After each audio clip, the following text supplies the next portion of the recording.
You ask Tiger to solve. This deals with linear equations with one unknown. The final result is v equals 9. Let's solve it step by step.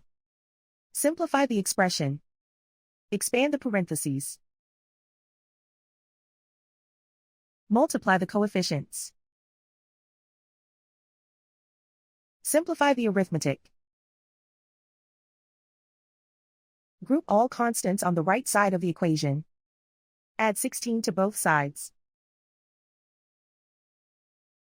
Simplify the arithmetic.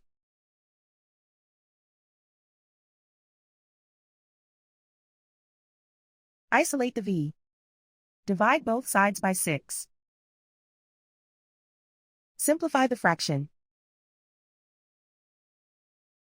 Find the greatest common factor of the numerator and denominator. Factor out and cancel the greatest common factor. And so the final result is v equals 9.